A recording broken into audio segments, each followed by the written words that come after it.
بسم اللہ الرحمن الرحیم۔ اس ہفتے کی سب سے بڑی خبر متحدہ عرب امارات اور اسرائیل کے درمیان امن معاہدہ طے پا گیا اور اس کے نتیجے میں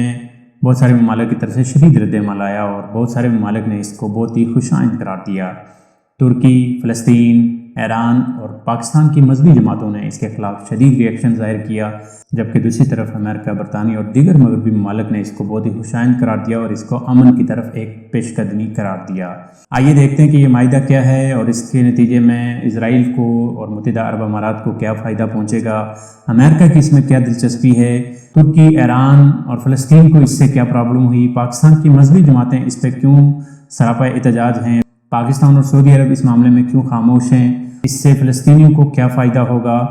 اور امریکہ نے اس میں زیادہ دلچسپی کیوں ظاہر کی۔ آئیے دیکھتے ہیں کہ یہ معاہدہ ہے کیا۔ معاہدے کے تحت اسرائیل مزید فلسطینی علاقے ضم نہیں کرے گا۔ دو طرفہ تعلقات کے لیے دونوں ممالک مل کر روڈ میپ بنائیں گے۔ معاہدے کے مطابق امریکہ اور متحدہ عرب امارات مل کر اسرائیل سے دیگر مسلم ممالک سے بھی تعلقات قائم کرنے کے لیے کام کریں گے۔ اسرائیل سے امن کرنے والے ممالک کے مسلمان مقبوضہ بیت المقدس آ کر مسجد اقصی میں نماز پڑھ سکیں گے۔ اس معاہدے میں یہ طے پایا گیا ہے کہ آنے والے ہفتوں میں اسرائیل اور متحدہ عرب امارات کے وفود آپس میں ملاقات کر کے سرمایہ کاری، سیاحت، براہ راست پروازوں، سلامتی، مواصلات، ٹیکنالوجی، توانائی، صحت، ثقافت، ماحولیات، سفارتخانوں کے قیام اور باہمی فائدے کے دیگر معاملات پر دو طرفہ معاہدوں پر دستخط کریں گے۔ مشترکہ بیان میں کہا گیا کہ مشرق وسطیٰ کے دو سب سے متحرک معاشروں اور جدید معیشتوں کے درمیان براہ راست تعلقات کے قائم ہونے سے معاشی ترقی ہوگی، ٹیکنالوجی میں نت نئی ایجادات ہوں گی اور عوام کے آپس میں تعلقات بہتر ہوں گے، جس سے خطہ بدل جائے گا۔ اس کے علاوہ اسرائیل صدر ٹرمپ کے اسرائیل اور فلسطین کے درمیان مجوزہ امن منصوبے ویژن فار پیس میں متعین کردہ علاقوں پر اپنی خود مختاری کا دعویٰ کرنا بھی روک دے گا۔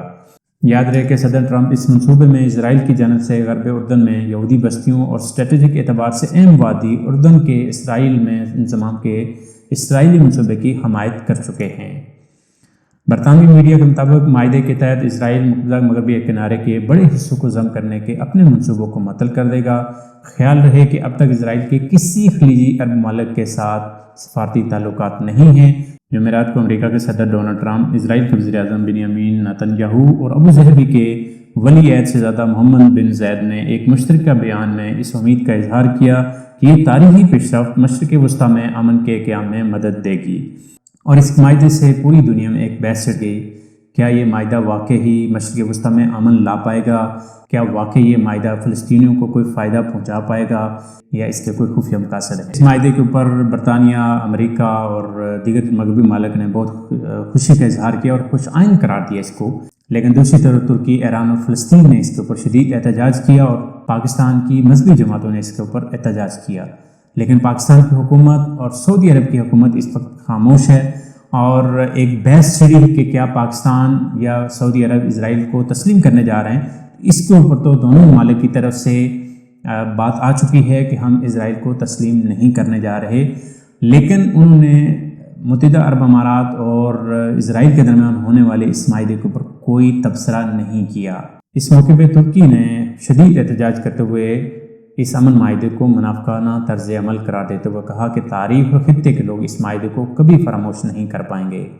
ترکی کی وزارت خارجہ کی جانب سے جاری کردہ بیان میں کہا گیا کہ متحدہ عرب امارات کا یہ رویہ منافقانہ ہے۔ ترکی کا کہنا ہے کہ تاریخ اور خطے کے لوگ اسرائیل کے ساتھ معاہدے پر متحدہ عرب امارات کے منافقانہ طرز عمل کو کبھی فراموش نہیں کر پائیں گے، کیونکہ ترکی کے مطابق UAE نے یہ فیصلہ اپنے مفادات کے لیے کیا ہے۔ یاد رہے کہ اسرائیل کے ساتھ ترکی کے سفارتی اور تجارتی تعلقات ہیں، لیکن یہ تعلقات برسوں سے کشیدہ ہیں۔ ترکی کی سیکولر حکومت نے اسرائیل کو تسلیم کیا تھا، لیکن جب سے طیب اردگان برسر اقتدار آئے ہیں اس وقت سے لے کر ترکی اور اسرائیل کے تعلقات اچھے نہیں جا رہے۔ سن 2010 میں اسرائیلی فوجوں نے غزہ کی پٹی پر ناکہ بندی توڑنے کی کوشش کرنے والے 10 ترک کارکنوں کو شہید کر دیا تھا، جس کے بعد ترکی اور اسرائیل کے درمیان کشیدگی چلی آ رہی ہے۔ اس کے بعد فریڈم فوٹیلا کے اوپر اسرائیلی حملے کے بعد ان کے سفارتی تعلقات بھی ختم ہو چکے ہیں۔ دوسری طرف فلسطینیوں نے خبردار کیا ہے کہ ایسا کوئی بھی اقدام ان کی آزاد ریاست کی امیدیں ختم کر دے گا اور بین الاقوامی قوانین کی خلاف ورزی ہوگا۔ یہ معاہدہ اس اعتبار سے بہت ہی خطرناک ہے فلسطینیوں کے لیے کہ وہ علاقے جو فلسطینیوں کے اسرائیل نے قبضہ کر لیا ہے اس کے اوپر متحدہ عرب امارات نے یہ مان لیا ہے کہ وہ اسرائیل کے علاقے ہیں۔ اسرائیل بس اب آگے ہو نہ بڑھے، جو لے لیا وہ لے لیا۔ تو اب اگر آپ دنیا کے نقشے پہ دیکھتے ہیں تو فلسطین، اتنی بڑی ریاست فلسطین اب بالکل سکڑ کے لائن تک محدود ہو گئی ہے، اور وہ دنیا میں اب گوگل نے اس کو دنیا کے نقشے سے بھی نکال دیا ہے۔ تو سوال یہ پیدا ہوتا ہے، کیا متحدہ عرب امارات اس کو قبول کرنے جا رہا ہے کہ اسرائیل نے جو کچھ کیا اس سے پہلے وہ درست ہے؟ آئیے دیکھتے ہیں کہ اس کے نتیجے میں امریکہ کو کیا فائدہ ہونے والا ہے۔ امریکہ کیونکہ الیکشن قریب آ رہے ہیں، اور الیکشن کے قریب آنے کی وجہ سے ان کو ایک پوائنٹ سکورنگ کے لیے ایک پوائنٹ چاہیے تھا، جو انہوں نے متحدہ عرب امارات اور اسرائیل کے درمیان معاہدے سے حاصل کر لیا، اور یقیناً ڈونلڈ ٹرمپ اس کو اپنے الیکشن کمپین کا حصہ بنائیں گے اور یہ کلیم کریں گے کہ میں نے ایک بڑے خطرے کو ٹال دیا ہے، اور دنیا کی جو حکمرانی امریکہ کے پاس ہے اس کا میں نے خواب پورا کر دیا، اور دو بڑے ممالک جو صدیوں سے دشمن چلے آ رہے تھے ان کو میں نے دوست بنا دیا اور ان کے درمیان معاہدہ کر دیا۔ یہ ان کے لیے ایک پوائنٹ سکورنگ ہے، اور اسی پوائنٹ سکورنگ کے لیے امریکہ بہت زیادہ کوشش کر رہا تھا۔ دوسری طرف اسرائیل کے وزیر اعظم جو اس وقت مبینہ کرپشن کے کیس کا سامنا کر رہے ہیں، وہ اس سے اپنی قوم کو ایک میسج یہ دینا چاہتے ہیں کہ جو اسرائیل نے جس طرح کئی صدیوں سے علاقے حاصل کیے تھے، جس کے اوپر پوری امت مسلمہ شدید اختلاف کرتی تھی، جس کے لیے عرب ممالک اس کے ساتھ جنگ کرنے پہ تیار تھے، وہ میں نے اپنی سفارتی تعلقات کی بنیاد پہ یہ لوگوں کو یہ میسج دے دیا کہ یہ علاقے اب اسرائیل کے ہیں، اور اسرائیل ایز اے اسٹیٹ دنیا اس کو قبول کرنے جا رہی ہے، اور دنیا ہی عرب ممالک قبول کرنے جا رہے ہیں، جو سب سے بڑے سفیر تھے فلسطینی مسئلے کے۔ اپنی پاپولیرٹی گین کرنے کے لیے یہ ایک پوائنٹ سکورنگ کے طور پہ وہ بھی اس کو استعمال کریں گے۔ تیسری طرف ہم یہ دیکھتے ہیں کہ متحدہ عرب امارات کو اس معاہدے سے کیا فائدہ ہونے والا ہے، تو بظاہر نہیں لگتا کہ اس سے متحدہ عرب امارات کو کوئی فائدہ ہوگا، جو پہلے سے ایک مضبوط معیشت ہے، لیکن جب سے ترکی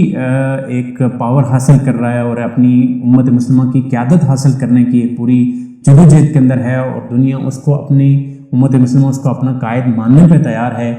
ایسے میں سعودی عرب اور متحدہ عرب امارات کو یہ خدشہ ہے، یہ خطرہ ہے کہ کہیں فیوچر میں ترکی ہمارے لیے کوئی بڑا مسئلہ نہ بن جائے۔ اور دوسری طرف انہوں نے دیکھا کہ ترکی اور اسرائیل کے تعلقات اچھے نہیں ہیں، ایران اور اسرائیل کے تعلقات اچھے نہیں ہیں، جبکہ یہ دونوں ممالک عرب ممالک کو، متحدہ عرب امارات اور سعودی عرب کو کھٹکتے ہیں، یہ ان کے لیے مسئلہ پیدا کرتے ہیں، یہ ان کے لیے ان کی سرداری کو تسلیم نہیں کرتے، ان کے اوپر ان کی جو ایک امت مسلمہ کے اندر ایک چودراہٹ ہے اس کو تسلیم نہیں کرتے۔ یہ اس خدشے کے پیش نظر لگتا یہ ہے کہ متحدہ عرب امارات اور سعودی عرب امریکہ کی خوشنودی حاصل کرنے کے لیے، اور اسرائیل جیسے ایک پاورفل ملک جس کے پاس اسلحہ موجود ہے، جس کے پاس جدید ٹیکنالوجی موجود ہے، وہ اس کو اپنے ساتھ ملانا چاہتے ہیں کہ فیوچر میں ان کے لیے کوئی مسئلہ نہ ہو۔ لیکن اس کے نتیجے میں جو امت مسلمہ کا ایک ترینہ موقف ہے کہ اسرائیل ایک ناجائز ریاست ہے، اس نے فلسطینی علاقوں پہ قبضہ کر لیا ہے، اور فلسطین ایک آزاد ریاست تھی جس کا علاقہ چھینتے بالکل اس کو ختم کرنے کے قریب ہیں۔ آج اسرائیل اپنے ایک ریاست کا وجود قائم کر رہا ہے، اور اس کو اگر سعودی عرب اور متحدہ عرب امارات اگر اس کو قبول کر لیتے ہیں، پھر دنیا کو اس سے کیا مسئلہ ہوگا۔ یہ دو ممالک بنیادی طور پر فلسطینی مسئلے کے سفیر تھے۔ تیسری طرف پاکستان اس معاملے میں خاموش ہے، اور پاکستان کے وزیر اعظم نے یہ تو بیان دے دی ہے کہ ہم اسرائیل کو کسی صورت تسلیم نہیں کرنے جا رہے، اور اسرائیل کو تسلیم کرنے کے لیے ہمارا ضمیر نہیں مانتا، لیکن انہوں نے متحدہ عرب امارات کے اوپر کوئی بیان نہیں دیا۔ اور دوسری طرف جب پچھلے دنوں میں سعودی عرب اور پاکستان کے تعلقات وزیر خارجہ کے بیان کے بعد لگ رہے تھے خراب ہو رہے ہیں،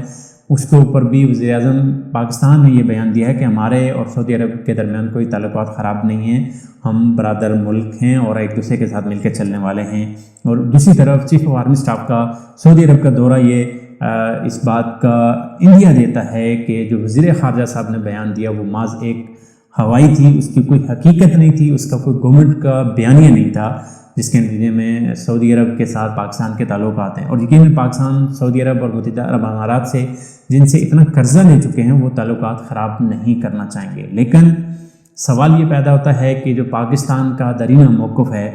اگر متحدہ عرب امارات اور دوسرے ممالک اس کو قبول کر لیتے ہیں، اسرائیل کی ریاست کو تسلیم کر لیتے ہیں، تو پھر پاکستان کہاں سٹینڈ کرے گا؟ یہ ایک ایسا مسئلہ ہے جس پہ پوری امت مسلمہ کا دل دکھتا ہے، اور صرف یہ فلسطین کا مسئلہ نہیں ہے، یہ پوری دنیا کے مسلمانوں کا مسئلہ ہے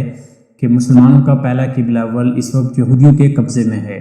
اور آج جو اس مسئلے کے اوپر سٹینڈ لے گا وہی امت کی قیادت کرے گا، وہ خواہ ترکی ہو، ایران ہو یا پاکستان ہو۔ اگر پاکستان آج اپنی معاشی مجبوریوں کے تحت خاموش رہے گا، کل امت کی امامت کا، کل امت کی قیادت کا فریضہ پاکستان نہیں سر انجام دے سکے گا۔ آج امت مسلموں کو اس کے خلاف کھڑا ہونا چاہیے۔ آج ترکی، پاکستان اور دیگر مسلم ممالک کو OIC کا اجلاس بلانا چاہیے اور متحدہ عرب امارات کو اس کا احساس دلوانا چاہیے کہ وہ غلط کام کرنے جا رہے ہیں، اور اگر آج انہوں نے یہ کام کر دیا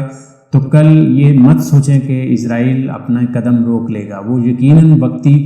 ٹائم گین کر رہا ہے۔ دنیا میں لگ بھگ 30 ممالک ایسے ہیں جنہوں نے اسرائیل کو تسلیم نہیں کیا ہوا، اور اس میں 3 غیر مسلم ممالک بھی شامل ہیں۔ اس وقت اسرائیل کے لیے سب سے بڑا چیلنج یہ ہے کہ وہ دنیا سے اپنا وجود جائز قرار دلوائے۔ اگر اسرائیل کو تسلیم کر لیا جاتا ہے اور عرب ممالک اس کو تسلیم کر لیتے ہیں تو پھر مسئلہ فلسطین ختم ہو جائے گا۔ پھر فلسطینیوں کے اوپر ظلم و زیادتی کی طویل رات مزید طویل تر ہو جائے گی، اور پھر کل قیامت کے دن سارے مسلمان اس کے لیے اللہ کے ہاں جواب دہ ہوں گے۔ ہمیں اپنے حصے کا کردار ادا کرنا ہے، ہمیں اس ظلم کے خلاف آواز اٹھانی ہے۔